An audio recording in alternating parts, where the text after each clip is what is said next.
Hey, lovers! Welcome to the Book Lovers Club, the podcast where we celebrate Black sapphic love stories, one book at a time. I'm your host, Joy, a married lesbian, lifelong book lover, and relational communication scholar. Here, we don't just read the romance, we learn from it. I believe that love stories can do more than just entertain us. They can teach us how to love better, how to see ourselves more clearly, and how to create the love life of our dreams.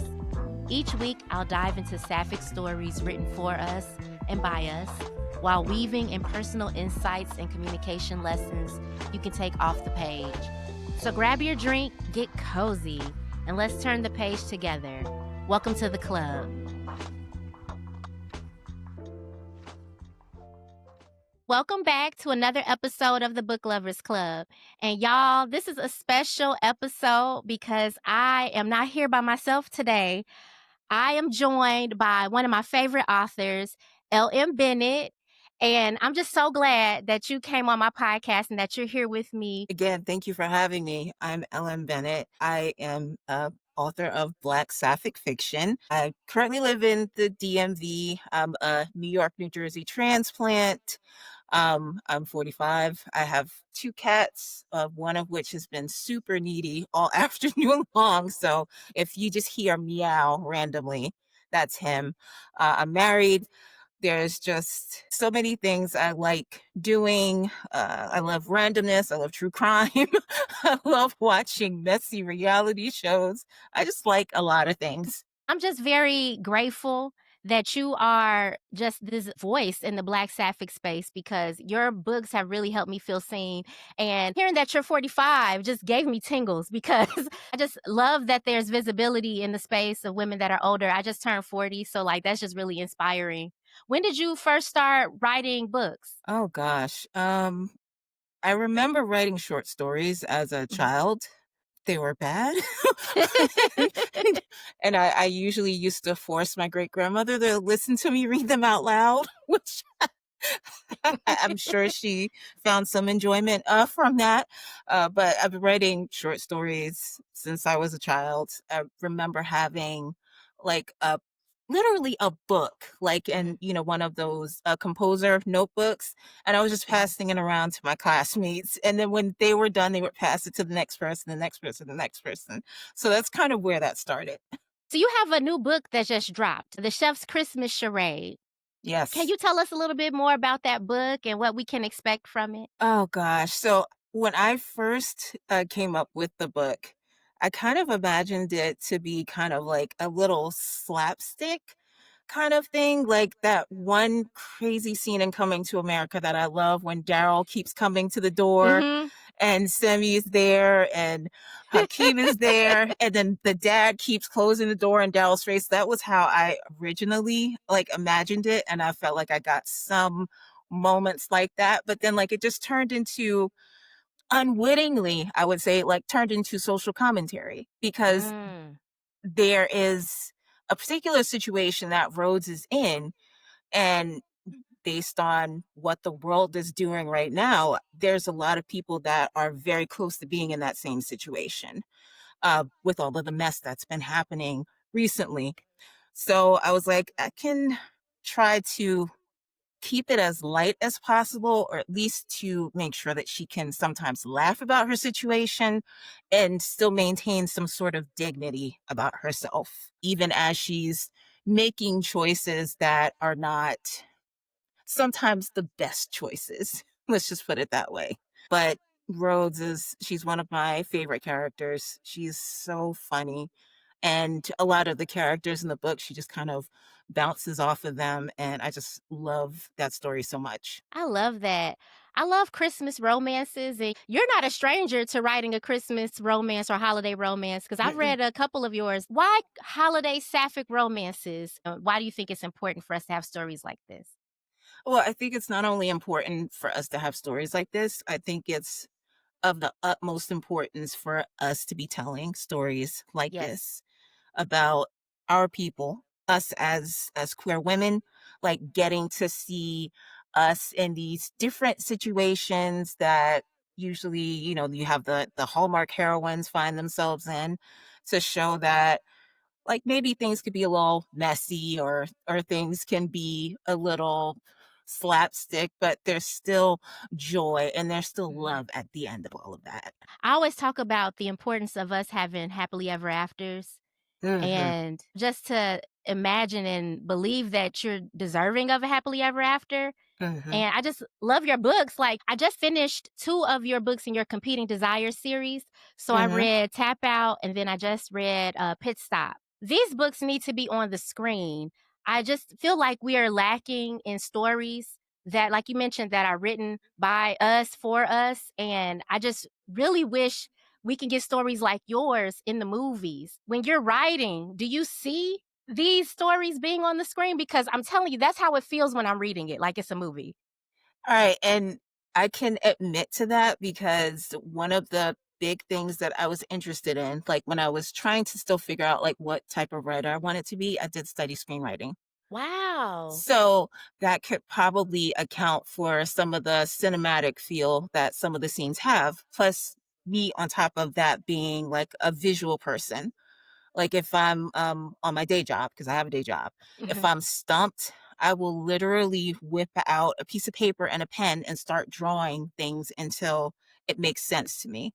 Or Wow. I will circle something and just start taking notes until I can see it happening in my mind. And when I stop being able to see it happen in my mind, that's when I get tripped up. So you may be seeing the cinematic scenes because that's how I see them when they play up here. That really makes sense, that training that you have as a screenwriter and how that translates in your book, because you write with so many metaphors and it's just so descriptive and it really paints a picture. And I just love that about your books. Love that. When you're writing stories like this, like how much research do you go, like, are you already a NASCAR fan or did you have to do a lot of research? Because I felt like I was there. I'm a new F1 fan, Okay. and I would say, like, this is my 2nd, maybe full year of being into F1. I started, like, doing research for F1 for Pit Stop, and then I ended up just getting sucked in. There are a lot Mm, of people that watch Drive to Survive, and then that's how they get sucked into F1, but I was the opposite. Like, and in fact, I wouldn't even allow myself to watch Drive to Survive until after Pit Stop was done. So I started like staying up late to watch races or getting up early. Like I even during my honeymoon, like in Honolulu, it's 3 a.m. and I wow. have an alarm set because F1 was on. So I would just like kind of get up and run to the other room and watch F1 in my headphones. And I'm going to Las Vegas Grand Prix this year, like in a couple of Mhm. weeks. So it's so addictive. Wow. And once you start to hear the different stories of the drivers, like people like Max Verstappen, Lewis Hamilton, even people like Yuki Tsunoda, and all of these different or my favorites, Esteban Ocon and Pierre Gasly, and we'll have to talk about that off camera. Okay. But like hearing the different stories of these different drivers, like it kind of got things going in addition to like having to learn the technical parts of the sport that I'm not a gearhead. I know nothing about cars, so it was kind of like a me having to go in there Mhm. and take notes and watch and learn and watch videos. I watched so many videos Wow. on YouTube, just people talking about like past races, past rivalries. F1 is big on Wow. rivalries, which is why that was like Mhm. the core of that book, that rivalry, because it's not only a part of the sport, it's encouraged. Yeah. Look, thank you for your service, okay? The effort that you put in, you can really tell. You had me Googling things just so I could visualize it, and I felt like I learned something reading that book. So, the series is great. That's my favorite so far, though. Like, oh my God. I just wanted to give you props when I saw you. Thank Like, you. you did your big one with that book. So, how do you juggle all of this in a full time job? I take breaks, Okay. like mandatory breaks. If I don't Mm, take breaks, I'm just going nuts. And I have a wife that also says, okay, I don't know what the hell you think you're doing, but you're getting out of the house. We're going to brunch. We're going to this concert. You are not going to be sitting in front of the computer all the time, all the days, all the nights mhm. working. So I take breaks. I read, I watch television, I listen to music, I make sure that I get out the house occasionally just to give myself a reset.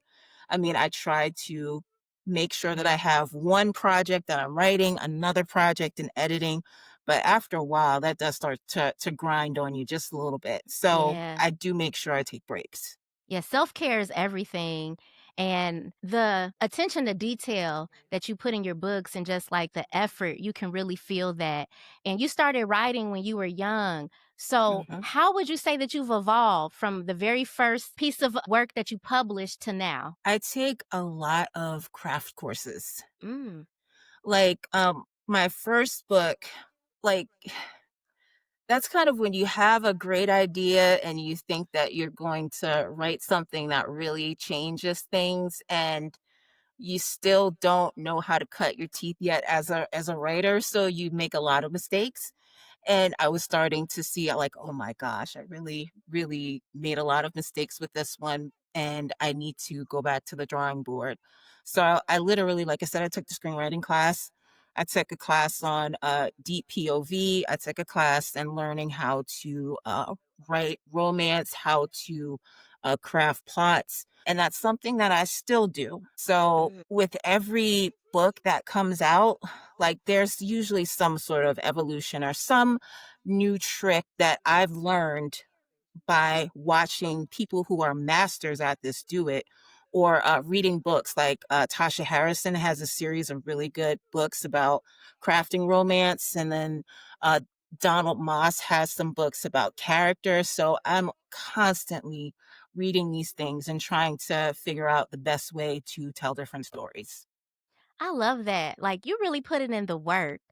And it is a reflection. That's why I'm just so glad that you were able to come on here because I need more people to read your books because they're so good. The enemies to lovers trope and how you write yearning. Oh, chef's kiss. I love that. I love a slow burn and it delivers every single time for me. And how we got connected, I read your other book, The Art of Going Rogue. Mhm. And oh, Clay. Clay had pissed me off so bad. But I like books that make me feel something, that make me get, either excited, angry. I want to throw the book because that's a sign of like really good writing that you're able to evoke that kind of emotion in your readers. But I just love how you connect with your supporters and your fans and, you come on our posts and you engage with us. Is that something you've always done throughout your career, connecting with fans, or is that something you're getting more into now? But I'm grateful. I'm just curious. Is this something you've always been doing? And yeah, and it's something that I enjoy doing. Like Mm, before I was like even writing a genre of romance or the type of fiction that I write now, I wrote nonfiction. And I remember like one of the first conversations, even though I asked my family member to please not read my book because it was a bunch of stories about me, myself, and mhm. I, and, different dating situations that I had been in. So there were some things there that were not appropriate for family members to hear about. Not that they care. Um, and one of my aunts called me. She was like, "Oh my God. Oh my God." She says, "I read the book." And then we just had a conversation about like different situations that we had been in, with different people that we had dated. And I found myself connecting to her in a way that I had not done before. And that is something that I enjoy doing with my fans now. Hearing, well, I really felt seen. There are a lot of people that come to me, and it's very interesting because you know how some people like to self-insert in stories. I don't Mhm. write my books so that people can self-insert, but when someone comes to me and they said, "I felt so seen in that story," I love it. I love Yeah. it. That's a skill. The fact that you've put in so much work to develop your skill, it really does translate. in your writing. It really does. I just want to give you props. I'm very Thank you. grateful because I love to read and finding stories that we can connect to and the representation. Tap Out with the MMA fighter. That was phenomenal too. That one had Thank you. me I was Googling some of the moves that you described in the book. I'm like, "So is she an MMA fighter too?" You No. So I was thinking about that earlier today, and I was like, I know she's gonna ask me about tap out and like all of the research, and there was a lot of research that was involved in that. I did have to watch a lot of videos, and these are like, dry videos of jujitsu experts like explaining different moves and what happens when you do this and what you should be thinking and how you should move when you have someone in a hold. And so I was taking that information and pretty much like taking notes on it, putting that information into the story. But I've actually been an MMA fan for like 10 or 11 years. Wow, that's impressive. I could tell. This felt like you knew what you were talking about. I could tell. So, with you having a background writing nonfiction, how much of your books now are you pulling from previous relationships or past experiences? Are you infusing any of your real life into the characters or any Yeah. characters based off people you know? Yeah. I really do. But what I do is I put some things in a blender Mm, just to maintain, some sort of sense of privacy. Because I'm a very private person. And I say that, of course, having been someone who wrote a book about their dating experiences. So take that however you will. But I do find that I may not take stories wholesale, but I may take a moment or I may take something that was said or something that stuck with me and maybe riff off of that for a while. And that's how I keep my characters and my scenes emotionally honest mm, because I've experienced that and I understand what it would be like to be in that sort of situation, even if this person's situation is different. Sometimes the outcome is different. Like the story that Nova told Grayson at the dinner with her punching that girl. I didn't yes. punch the girl in real life. I should have, but I didn't. Um, so I take sometimes situations from my life, but I do put them in a blender just to be able to hit on how this feels emotionally wise, but to not rip entire chapters of my life wholesale. That I'll That's never real. do again. Yeah, especially now too. I feel like with social media and just how everybody wants so much access to people in their lives, you really do have to have some boundaries and, keep parts of yourself just for you. For that reason, I've never posted my wife on Instagram or on Threads. That's a boundary that I don't cross, and that's Mhm. something that we both believe very strongly in. Yeah, that's real.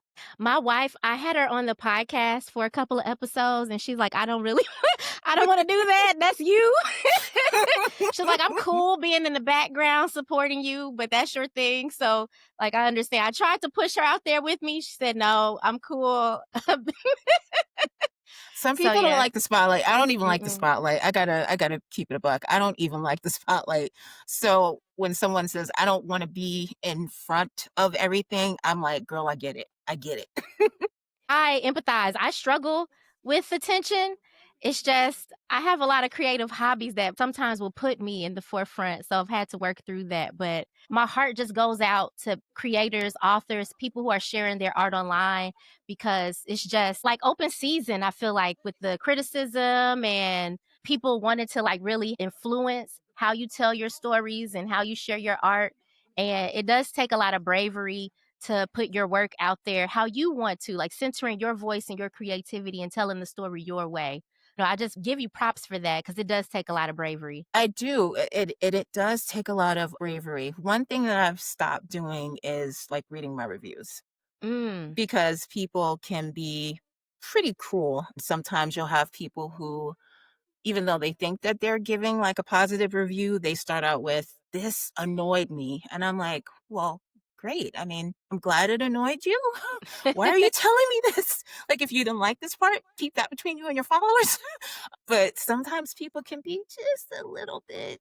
too honest, or people that think that if they express an opinion to you that that's somehow going to change what they just read, and it's not, because it's published.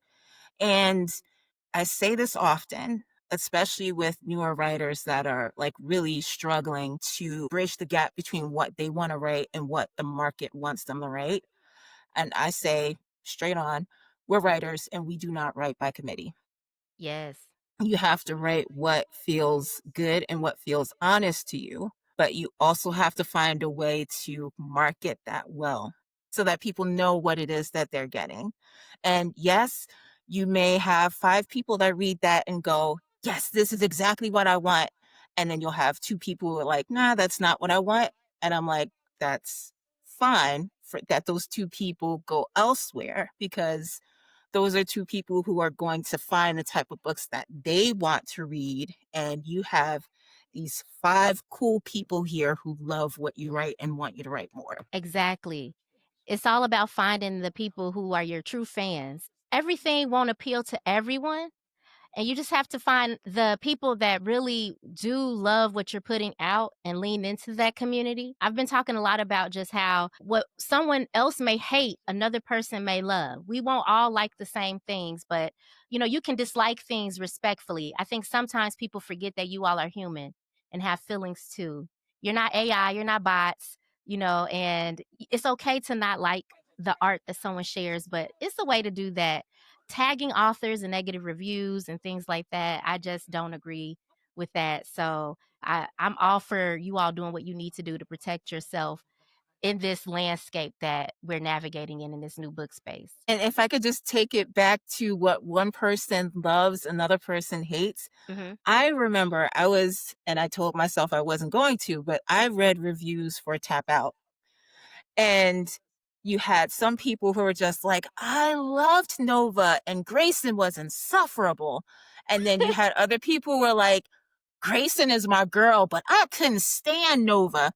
And I'm like, okay, like, what exactly do you want me to do with that? I'm glad that you expressed that to yourself, but if anything, that just shows that reading is subjective, reviews are Yes. subjective, and therefore reviews are for readers. Yes, yes, I agree. One of my favorite things to do is books that I love. I do go and read the negative reviews because they're laughable. Because I'm like, I love this book so much. How did y'all take this away from the book? But it always reminds me that as long as I like something, that's what matters to me. And I don't let the reviews influence whether or not I read a book.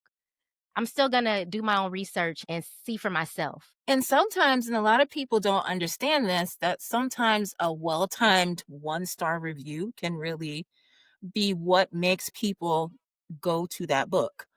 And I use this as an example. One of my all time top 10 favorite books is Yellowface by R.F. Kuang. Hmm. And if you saw the reviews there, they're split. You have people who is just like, oh my God, this is the best book since ever, 5 stars. And then you have other people that are writing this long dissertation about why they hated the character, why they hated the story, why it was problematic. And so when I went in and I started looking at the 1-star reviews, I was like, oh, I'm reading the hell out of this book. Yes. And again, it Mhm. turned out to be one of my favorite books ever because she's so supremely talented. It's nuts. Yes. This girl that I follow, she made a review about a book and how much she hated a character. I went and bought it that day. I said, you know what? You wrote this whole dissertation about how much you hated this character. I'm like, I kind of want to read it now. So you're right. Like for some of us, that does make us want to read it. And I want to form my own opinion to see if I agree with you. Did I take away what you took away and what, resonated with me? But to go back to the book that you just released, the Chef's Christmas Charade. You just released this. So, Mhm. how is it like on release day? We're talking about reviews and people's opinions. Do you have a lot of anxiety when you first drop a book? Walk me through your feelings when you press publish and the book's out there. Well, I've been doing this since 2018. So, like, the way that I felt about pressing publish back in 2018 is not how I feel about that now. Like, now I can press publish and then be like, "Oh, good. I'm gonna get up and get myself a glass of wine or something like that." Or I can literally work a full shift on release day and not think of anything, because I have, well, one, I have systems in place so that I'm able to post online or I'm able to post to my mailing list. Like the whole thing now is kind of automated. So maybe when I'm feeling a little bit braver at the end of the day, then I can go check and see how things are going. But it's a process. And Mm. the first time you do something that is terrifying, it's terrifying. But after the fifth time you've done it, after the sixth time you've done it, after the 10th time you've done it, it doesn't feel the same. So, your new book, The Chef's Christmas Charade, is going to be my book pick for December. So, I will Yay. be reading this book and talking about it on air with my listeners and with members of my book club. And I'm really excited to read it. I love Christmas romances. I read a lot of Christmas romance books mainly because I feel like the representation in the movies is lacking with queer relationships. So, I get what I need from the books. So, your books, I'm just so grateful that you're writing holiday romances because there's a huge population of us who love them. So I'm really excited to get into it. Is there a scene in the book that you're like really excited for readers to get to and to read and experience? I don't know if excited is the right word. Mm-hmm. It's one of those things where I kind of said that I was unintentionally writing social commentary based on what's going on in the world right now. But there is this one scene where Rhodes enters a cafe and she's there to, do her pickup delivery, and she sees that there's like a little place for drivers to just kind of take food that they need. Mm-hmm. And I was like, oh man, I said, I just punched myself in the chest with this. I was like, I don't know how I did that, but I just punched myself in the chest with that.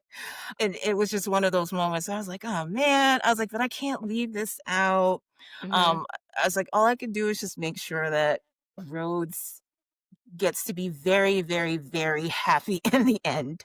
I'm excited now. You know, I'm not a stranger. I'll slide in your DMs and like, look, I read this part.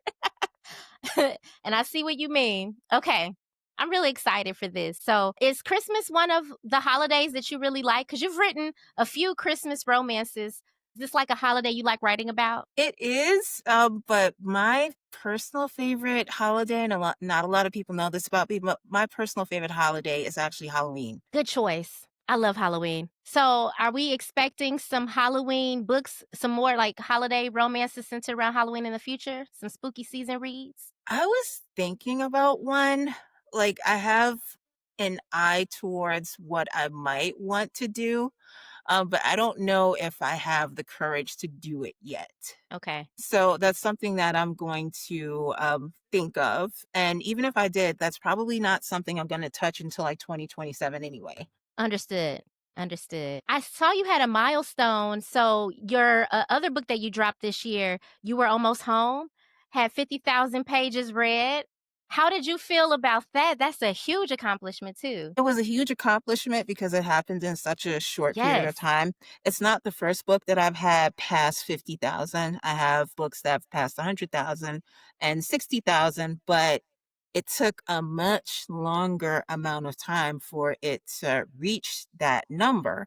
So seeing it happen in like 3 months, I was just like, I'm not surprised, honestly. Do you think social media has helped? yeah, social media. Sometimes it's mailing lists. Sometimes it's being a bit crafty about the types of promotions that you do. Mm, There's like a whole other part of, learning to publish, in which you learn to use free promotions and paid promotions, and how to speak about books in your backlist that may be related, and to use series, which I'm not going to get into because it's kind of dry and it's kind of boring. But it just kind of showed me that everything that I've been learning about that was actually correct. Do you have any books that's, like, your favorite out of all the ones that you've written? Well, one of my favorite books, which we haven't mentioned yet, is Bad Beat. That's up next. I started that the other day. Bad Beat is one of my favorites because I took a risk with those characters, Mary being as rude as she is and as nasty and arrogant as she is. I knew that there would be people that would be turned off by that, but I also love poker. Like, I was one of those people who got into the poker boom about like 25 years ago after Mm, watching the World Series of Poker. So I've played a number of hands of poker, and like I literally have it on my Substack where I was just like kind of drawing out hands that I actually turned around and put into the book. So having Miri be that type of character and having Jax be that type of character that she is, and them having problems with each other that were interpersonal problems, but they're also structural problems as well. Because Miri kind of resented Jax because she is more masculine. So she felt like Jax was more easily accepted by the men in poker, whereas she felt like she was the better player, but she was also kind of like tall and buxom and didn't hesitate to use her sexuality to influence the way everybody else responded to her at the table. But the problem with that is that these people didn't respect her even as she was mhm. cleaning them out. So I really liked to explore the different issues that involve them being women in poker. So that to me, that makes it one of my favorite books. I think the reason why your books are just so great is because I can tell you really did a lot of research, and these books are connected to things that you're actually passionate about and infusing things from your personal life. And it just really translates well on the page. Even the screenwriting background and how the books read like movies. I just am very like in awe of the work that you've put in to develop your craft and put out these stories that we really need. Like, this is representation that we really need. So, I am just very excited to see what you continue to do and how you continue to evolve as an author. Black Sapphic stories help me navigate coming out. These stories are very important. So, before we head out, we're talking about Christmas books. So, I'm going to ask you some questions about Christmas. So, you mentioned that you love movies and things like that. What's one of your favorite Christmas movies or a favorite Christmas song, things that you really every season have to listen to and watch to get you in the Christmas spirit? I would say that one of my earlier favorite Christmas movies, which is no longer one of my favorite Christmas movies, is Love Actually. Same. Because I'm just like, he's literally standing outside holding up cards and he's trying to woo his homeboy's wife. That's not cool. What's crazy is how many of us loved that scene. It's like when I rewatched it as an adult, I'm like, man, this is so toxic. So now Yeah. I go with the most least toxic holiday movie I can find, which is Die Hard. You know, Die Hard is very much a Christmas movie. Yes, it is. Very much a Christmas movie. Good choice. Good choice. Okay, you have good taste. You know, Love Actually would have been mine, but it's just so problematic now. So problematic. I would be mad as hell if one of my friends did that to my wife. Oh, we're gonna anyway. I'm It's coming powerful. downstairs. That's all I'm Okay, saying. Okay, and then kissed him. It's so problematic. girl. It was the kiss for me. Like Mhm. anyway. Enough about that movie. Okay, well, where can readers find you and to learn more about your work? I have threads and I just kind of put random stuff up there. I'm on Instagram and I put random stuff up there as well, mostly in the stories. And sometimes I put my writerly thoughts in Substack, but like my home where I post all of the good stuff is at my Patreon. And I have coming in 2026, which is why I said I don't want to do anything else until 2027. 2026, I'm going to have a Patreon exclusive serial. Oh, yes, please. Okay, I'm excited. Anything that you write, I am reading. I think that you would love this one too because it's enemies to lovers. And it is about, let's just say, two musicians who spend a lot of time thinking about each other. Ooh. I love when artists fall in love. Come on, because they're muses. And that affection, all that love and passion pours into the art. And it's beautiful. I love it. I appreciate you. Thank you so much Thank for you. writing amazing stories and coming on here to talk to me and for the good vibes and the energy. I hope you have a great debut with this new book. And just thank you for sharing these stories. And I look forward to reading more of your work. Thank you for having me on. You just pour into me. I just feel great right now. Thank you for tuning in to the Book Lovers Club. If you love today's episode, make sure you subscribe so you never miss a chapter. And if you're feeling generous, leave a review because those reviews help other lovers find us.